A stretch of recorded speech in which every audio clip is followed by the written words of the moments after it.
오늘은 민수기 1장 1절 말씀을 중심으로 메시지를 나누도록 하겠습니다. 여러분, 민수기라고 하는 말은 백성들의 수를 세워 기록한 책이라는 뜻입니다. 그런데 본래 민수기의 히브리어 성경의 제목은 베미드바르입니다. 광야에서라는 뜻입니다. 여러분은 광야가 어떤 곳인지 실감이 나시나요? 사막과는 다른 분위기인데 우리는 사실 광야의 이미지가 잘 그려지지 않는 문화에 살고 있습니다. 광야는 막막하고 황량하고 쓸쓸한 곳이란 그런 분위기로 표현할 수 있겠습니다. 하지만 유대인들에게 광야는 황량한 곳으로만 기억되지 않습니다.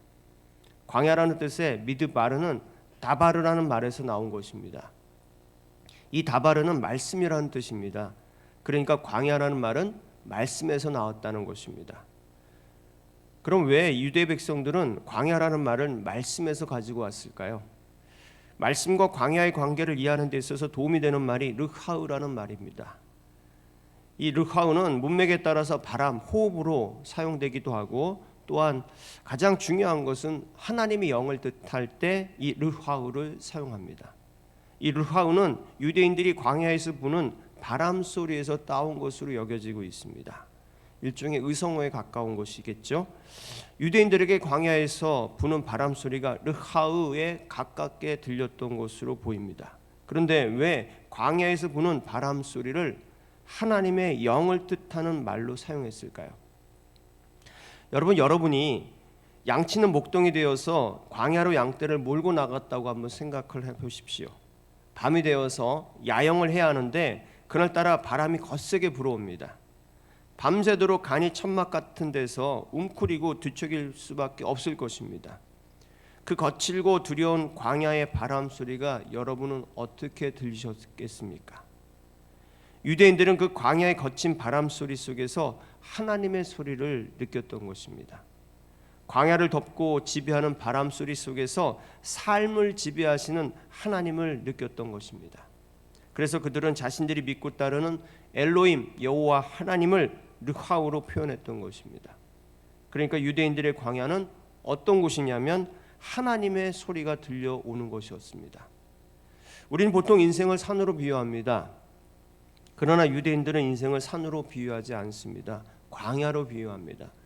그러니까 우리가 성경적으로 우리 인생을 광야로 비유하는 것이 바로 가장 성경적인 인생의 모습일 것입니다. 여러분, 인생이라는 광야를 지날 때 무엇이 가장 절실하게 필요하다고 여기십니까? 광야라는 말이 나바르라는 말씀에서 나왔다고 했고, 유대인들은 광야에서 하나님의 소리 르하우를 느끼고 깨달았다고 말씀을 드렸습니다. 그렇다면 광야가 어떤 곳이냐면 하나님이 말씀하시는 곳, 하나님의 소리가 있는 곳이라는 뜻이 되는 것입니다. 광야를 읽다라고 하는 책이 있습니다. 그 책에서 이런 얘기가 있습니다. 광야에서는 성공이 목표가 아니다. 정상에 오르는 것이 목표가 아니다. 무사히 빠져나가는 것이 목표다. 살아남는 것이 목표다. 광야에서는 살아남기만 해도 성공하는 것이다. 여러분, 이스라엘 백성들은 살아남았나요? 안타깝게 1세대는 여호수아와 갈렙을 제외하고는 다 광야에서 죽음을 맞이하고 말았습니다. 왜 그랬을까요?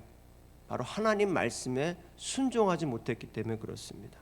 마찬가지로 우리 인생이라고 하는 이 광야를 무사히 통과하려면 하나님 말씀에 순종하는 길밖에 없다는 것입니다.